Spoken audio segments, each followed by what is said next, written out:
नरोत्तम मिश्रा की मुलाकात बहुत ही अहम है। वो लगातार इस पद के दावेदार बने हुए हैं। नरोत्तम मिश्रा थोड़ा सा प्रदेश अध्यक्ष पद की दौड़ में आगे हैं। सीएम राजेंद्र शुक्ला अचानक पीएम नरेंद्र मोदी से मिले। प्रदेश अध्यक्ष वी.डी. शर्मा केंद्रीय गृह मंत्री अमित शाह से मिलकर आए। 2023 के चुनाव के पहले तो नरोत्तम मिश्रा एक इतना बड़ा पावर सेंटर थे कि वो शिवराज सरकार के संकट मोचक भी थे। वही थे जो कभी भी कोई सरकार पे खतरा आता तो वो फ्रंट पे आक्रमण करते थे, जवाब देते थे विपक्ष का। मध्य प्रदेश बीजेपी को नया प्रदेश अध्यक्ष मिलने वाला है और कई नाम चर्चा में हैं और नामों में से एक नाम चुना जाएगा। इसका चयन तो होना है, लेकिन अभी टाइम है, लेकिन नाम कई चल रहे हैं। लेकिन मुलाकात जो हो रही है नेताओं की, उन मुलाकात से मध्य प्रदेश की राजनीति गरमाने लगी है। कभी कोई प्रधानमंत्री नरेंद्र मोदी से मुलाकात करता है तो कोई गृह मंत्री अमित शाह से, तो किसी के बंगले पर खुद केंद्रीय मंत्री मुलाकात करने के लिए आ जाते हैं। नाम एक तरफ नरोत्तम मिश्रा का है तो एक तरफ डिप्टी सीएम राजेंद्र शुक्ला का है, तो तीसरी तरफ बात करें तो खुद यहाँ पर वी.डी. शर्मा मुलाकात करते हैं जो मौजूदा प्रदेश अध्यक्ष हैं। किसके सिर पर प्रदेश अध्यक्ष का ताज सजेगा ये तो संगठन तय करेगा, लेकिन जो मुलाकात हो रही है उससे मध्य प्रदेश की राजनीति में जो वाल आ रहा है, जो नाम चल रहे हैं, उसको लेकर हम बात करेंगे। हमारे साथ वरिष्ठ पत्रकार शैलेंद्र चौहान जी मौजूद हैं।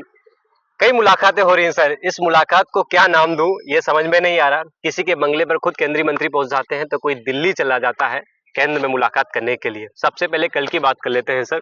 कल केंद्रीय मंत्री ज्योतिराज सिंधिया नरोत्तम मिश्रा के बंगले पर पहुंचते हैं, मुलाकात करते हैं। बंद कमरे में 1 घंटे के करीब मुलाकात होती है।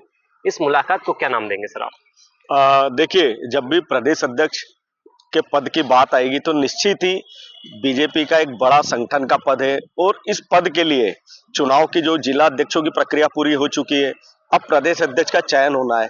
तो सबसे ज्यादा जो दावेदार हैं वो सक्रिय दिखाई दे रहे हैं। अगर हम बात करें तो जैसा आपने कहा कि नरोत्तम मिश्रा की मुलाकात, तो निश्चित ही नरोत्तम मिश्रा की मुलाकात बहुत ही अहम है। वो लगातार इस पद के दावेदार बने हुए हैं और वो ना केवल ज्योतिरादित्य सिंधिया से मिलते हैं, वो ना केवल कुछ समय पहले केंद्रीय गृह मंत्री अमित शाह से भी मिले। इसके अलावा अगर कैलाश विजयवर्गीय से उनकी मुलाकात हुई, सिंधिया के साथ जो वर्तमान मोहन यादव कैबिनेट है उसके 4-5 मंत्री भी साथ में थे, तुलसी सिलावट हो, गोविंद सिंह राजपूत हो, प्रद्युम्न सिंह हो, तो कहीं ना कहीं प्रमुख नेता भी लगातार नरोत्तम मिश्रा से मिल रहे हैं। तो इसको लेकर कई नई तरह की अटकलें भी हैं। ऐसा माना जा रहा है कि नरोत्तम मिश्रा थोड़ा सा प्रदेश अध्यक्ष पद की दौड़ में आगे हैं। अगर फिर बात की जाए तो डिप्टी सीएम राजेंद्र शुक्ला अचानक पीएम नरेंद्र मोदी से मिले थे, उस मुलाकात को लेकर भी कई सियासी चर्चाएं होने लगी थी। उसी तरह प्रदेश अध्यक्ष वी.डी. शर्मा केंद्रीय गृह मंत्री अमित शाह से मिलकर आए और अभी भी वी.डी. शर्मा दावेदारी में है। तो कुछ भी कहा नहीं जा सकता कि कौन चुना जाएगा और कब, लेकिन इस मुलाकात के कई मायने निकाले जा सकते हैं। लगातार बड़े नेताओं का आपस में मिलना, प्रदेश प्रभारी महेंद्र सिंह से भी लगातार मिल रहे हैं, प्रदेश के सह प्रभारी सतीश उपाध्याय से भी ये 4-5 प्रमुख नेता मिल चुके हैं। उसी तरह बात की जाए, हेमंत खंडेलवाल एक बड़ा चेहरा है। हेमंत खंडेलवाल की मुलाकात भी संघ के वरिष्ठ एक पदाधिकारी से अभी कुछ दिन पहले हुई है और वो अभी बड़ी भूमिका निभा रहे हैं मध्य प्रदेश में जो भी बड़े पदों पर चयन होते हैं उसको लेकर। तो ये सारी जो समीकरण है, मुलाकातें हैं, ये कुछ ना कुछ बड़ा संकेत दे रही है, कुछ ना कुछ ऐसी खिचड़ी पक रही कह सकते हैं कि सब अपने अपने पक्ष में। अगर नरोत्तम मिश्रा की बात की जाए तो वो सबसे मिलने के पीछे माना जा सकता है कि कहीं कोई नाराजगी हो सीनियर लीडर में, तो उस नाराजगी को दूर करने की भी एक कवायद होती है। कहीं ना कहीं एक कवायद होती है कि सारे सबके साथ तालमेल अच्छा चल रहा है, केंद्रीय नेतृत्व के बीच भी एक अच्छा मैसेज जाता है। ये लगता है कि इन सब नेताओं के बीच आपस में अच्छी ट्यूनिंग है, क्योंकि संगठन का जो मुखिया का पद है ये समन्वय का पद है। ये निश्चित ही क्योंकि सीएम का जो पद होता है सरकारी प्रशासनिक कामकाज अच्छे से करना, सरकार चलाना, वैसे ही संगठन को अच्छे से चलाना है प्रदेश अध्यक्ष का दायित्व होता है। तो ये बड़ा महत्वपूर्ण पद है और ये सभी दावेदार अभी सक्रिय हैं लगातार। दिल्ली में हम बात करें, दिल्ली चुनाव भी हुआ है सर और नरोत्तम मिश्रा को बड़ी जिम्मेदारी दी गई थी, वहां पर दिल्ली में सफलता प्राप्त की गई।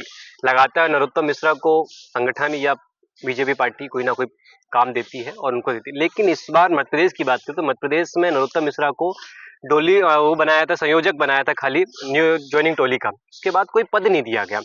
बिना पद के उनको इतना लंबे तक रहे, क्या संगठन इस बार उन पर भरोसा करके पद दे सकती है, प्रभार उनको मध्य प्रदेश का प्रदेश अध्यक्ष बना सकती है क्या सर? देखिए, अगर नरोत्तम मिश्रा की बात की जाए तो निश्चित ही पिछले कुछ राज्यों के जो चुनाव हुए, बीजेपी जहां-जहां भी चुनाव लड़ी, वहां नरोत्तम मिश्रा को एक अच्छी भूमिका दी गई, उन्हें लगातार लगाया गया। अब मध्य प्रदेश की बात की जाए, देखिए हार-हार होती है, कहीं न कहीं इस बार वो विधानसभा चुनाव में चूक गए और उनकी हार ने उन्हें काफ़ी पीछे धकेल दिया। लेकिन उसके बाद भी उन्हें जो जॉइनिंग टोली का प्रमुख बनाया गया और उसके बाद लगातार उन्होंने कई लोगों को साथ जोड़ा, प्रदेश के कई कांग्रेस के नेताओं को अपने साथ बिल्कुल। लेकर आए। तो एक भूमिका कार्यकर्ता की, क्योंकि बीजेपी एक जिस तरह की पार्टी है संगठन आधारित, तो वहां पर कुछ ना कुछ काम देते रहना। जबकि अगर चुनाव हारने के बाद हो सकता है कि कई नेता है जो घर बैठ जाते हैं, लेकिन बिल्कुल। नरोत्तम मिश्रा कभी घर नहीं बैठे। हम्म। वो लगातार सक्रिय है, आपको लगातार दिखाई दे रहे होंगे, मिलना जुलना उनका केंद्रीय नेतृत्व के भी से मिलना होता रहता है। प्रदेश में भी लगातार वो सभी नेताओं से, उनके घर एक पावर सेंटर, अगर हम बात की जाए 2023 के चुनाव के पहले, तो नरोत्तम मिश्रा एक इतना बड़ा पावर सेंटर थे कि उनके बिना मध्य प्रदेश की राजनीति नहीं चलती थी, ये भी कह सकते हैं, या कह जाओ कि वो शिवराज सरकार के संकट मोचक भी थे। वही थे जो कभी भी कोई सरकार पे खतरा आता तो वो फ्रंट पे आक्रमण करते थे, जवाब देते थे, विपक्ष के खिलाफ हमलावर होते थे। तो नरोत्तम मिश्रा की जो भूमिका रही है वो देखा जाए तो नंबर 2 की, विधानसभा की बात की जाए तो जो भी सीएम होते थे शिवराज सिंह चौहान, उनकी पास वाली कुर्सी नंबर 2 की भूमिका में नरोत्तम मिश्रा लंबे समय से थे। लेकिन ये अचानक से चुनाव उनका हारना उन्हें नुकसान दे गया। पर अब ऐसा लगता है कि संगठन हो सकता है कि उन्हें कोई बड़ी जिम्मेदारी दे सकता है, जिस तरह उनकी सक्रियता है, क्योंकि इस बार संगठन और सरकार के बीच समन्वय भी अच्छा बना रहे। लेकिन एक बड़ा और खुलासा हम कर दें, ये आपको लपेटा ही बता सकता है कि अभी जो प्रदेश अध्यक्ष पद को लेकर लगातार कवायद चल रही है, आप ये मानिए कि 24 फरवरी तक प्रदेश अध्यक्ष नहीं मिलेगा मध्य प्रदेश को, क्योंकि पीएम नरेंद्र मोदी 23 और 24 को फरवरी को यहाँ ग्लोबल इन्वेस्टर समिट के लिए आ रहे हैं और हमारी कुछ बड़े नेताओं से भी बात हुई है, तो ये संकेत मिल चुका है कि अब ग्लोबल इन्वेस्टर समिट जो भोपाल में हो रही है, उसके बाद ही मध्य प्रदेश को नया प्रदेश अध्यक्ष मिलेगा।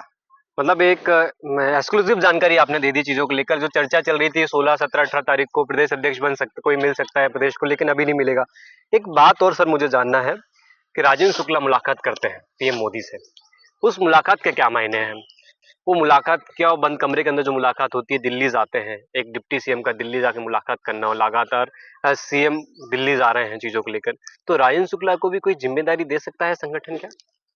देखिए, जिम्मेदारी की बात की जाए तो राजेंद्र शुक्ला भी खुद डिप्टी सीएम है, तो एक बहुत बड़ा पद है, तो उनको जिम्मेदारी तो मिली हुई है। लेकिन मुझे ऐसा लगता है कि निश्चित ही राजेंद्र शुक्ला पीएम से मिले तो जो उनका विंध्य क्षेत्र है, जो वहां के कुछ इस मुद्दों को लेकर उन्होंने कहीं बात की हो सकती है, कोई केंद्र सरकार से किसी बड़े पे। इसके अलावा अगर बंद कमरे में दो नेता कुछ मुलाकात करते हैं तो कुछ भी अभी कहा नहीं जा सकता कि आखिर क्या चर्चा हुई होगी। लेकिन जो संकेत है, हमें संकेतों तो समझना होगा, तो निश्चित ही ये मुलाकात में भी कहीं ना कहीं राजेंद्र शुक्ला भी प्रदेश अध्यक्ष पद की दौड़ में लगातार बने हुए हैं, तो संभावना ऐसी भी हो सकती है कि लेकिन आप देखेंगे कि पीएम के पास इतना समय नहीं होता है कि वो प्रदेश अध्यक्ष पद के लिए किसी नेताओं को बुलाकर चर्चा करे, या कि ये उनका काम भी नहीं है। ये सब संगठन की, बीजेपी की एक बड़ी टीम बैठ के तय करती है। पर फिर भी मुलाकात के पीछे बहुत सारे मायने होते हैं, तो ये मुलाकात भी केवल एक रूटीन सौजन्य मुलाकात तो नहीं है, कुछ ना कुछ इसके पीछे जरूर होगा। सर, जो नाम चल रहे थे, नरोत्तम मिश्रा का नाम चला, आपने बताया कि ये रूटीन मुलाकात नहीं, कुछ ना कुछ इसके पीछे होगा। लेकिन एक और लगातार मैं देख रहा हूँ चीजों को लेकर, अभी सभी मंत्री या विधायकों की बात कर रहे हैं, तो नरोत्तम मिश्रा की तरफ सभी का झुकाव ज्यादा नजर आता है मुझे। लगातार कोई ना कोई प्रोग्राम में सबसे ज्यादा नरोत्तम मिश्रा ही कार्यालय पर नजर आते हैं चीजों को लेकर। कोई मंत्री सबसे ज्यादा मुलाकात करने आता है तो उनके पास पहुंच जाता है, विधायक उनके पास पहुंच जाता है। तो क्या नरोत्तम मिश्रा यदि प्रदेश अध्यक्ष बनते हैं, बीजेपी यदि उनको प्रदेश अध्यक्ष बनाती है, तो सबको लेकर चल सकते ऐसे नेता हैं नरोत्तम मिश्रा? देखिए, बिल्कुल ये तो माना जा सकता है कि नरोत्तम मिश्रा की जिस तरह की कार्यशैली है, वो सभी को साथ लेकर चल सकते हैं, क्योंकि जब वो गृह मंत्री भी रहे और बीजेपी में प्रमुख भूमिका में भी, तो उनका घर एक ऐसा पावर सेंटर था कि जहां पर हर नेता नजर आते थे। यहाँ तक कि सत्ता पक्ष के विधायक ही नहीं, विपक्ष के विधायक और विपक्ष के नेता भी, वो जो नेता प्रतिपक्ष हो, गोविंद सिंह खुद वहां नजर आते थे, तो कभी कांग्रेस के कुछ बड़े प्रवक्ता उनके घर पहुंच जाते थे। तो नरोत्तम मिश्रा के न केवल सरकार बल्कि विपक्षी नेता भी हमेशा वहां नजर आते रहे। तो समन्वय की बात की जाए तो नरोत्तम मिश्रा निश्चित ही इस जिम्मेदारी को भी निभा सकते हैं, क्योंकि वो उनमें लीडरशिप तो है, वो नजर भी आती है और इसीलिए केंद्रीय नेतृत्व उन्हें दूसरे राज्यों में भी चुनाव में लगाता आया है। सर, और कोई नाम यदि चर्चा में यदि चल रहे हों चीजों को लेकर, यदि डिस्कशन करना चाहे, यदि कोई ऐसा कोई नाम जो इन लोगों से, यदि जो नाम चर्चा में नहीं है लेकिन प्रदेश का अध्यक्ष बन सकता है, क्या नाम लगते हैं आपको सर वो? देखिए, अगर बात की जाए हम्म, तो कुछ कई ऐसे नाम है, फग्गन सिंह कुलस्ते का नाम भी चला था, हम पहले चर्चा कर हम्म, चुके हैं। इसके अलावा बात की जाए तो और भी कई ऐसे नाम है। अरविंद हम्म, भदौरिया भी लगातार सक्रिय है, वो भी केंद्रीय नेतृत्व के कुछ नेताओं से, हम्म, संगठन से के लोगों से मिले, संघ के पदाधिकारियों से मिले। तो कई ऐसे नाम है। हेमंत खंडेलवाल का नाम है, उनके लिए खुद संघ के एक सीनियर नेता, खुद जो पदाधिकारी है वो लॉबिंग कर रहे हैं। तो और सीएम डॉक्टर मोहन यादव भी हेमंत खंडेलवाल के पक्ष में नजर आ रहे हैं। हम्म, तो ऐसे कई नेता हैं जिनके लिए लगातार नाम चर्चा में है। और अलग अलग जो बीजेपी के नेता है, सुदान सिंह का नाम बीच में सामने आया था। फिर बात की जाए तो जो अर्चना चिटनीस है, उनका नाम महिला कोटे में सामने आया। इसी तरह हिमाद्री सिंह का भी नाम बीच में अचानक से चलने लगा।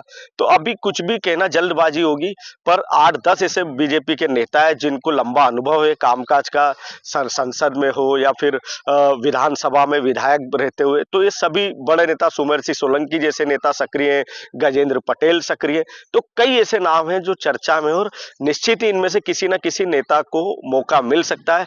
लेकिन अभी की जो मुलाकातें हैं वो बड़े संकेत दे रही है कि आखिर कोई ना कोई वजह है जो सारे प्रमुख नेता एक दूसरे से मिल रहे हैं, कोई एक आम राय सहमति बनाने की कोशिश की जा रही है। और उस दौड़ में फिलहाल नरोत्तम मिश्रा आगे नजर दिखाई दे रहे हैं। तो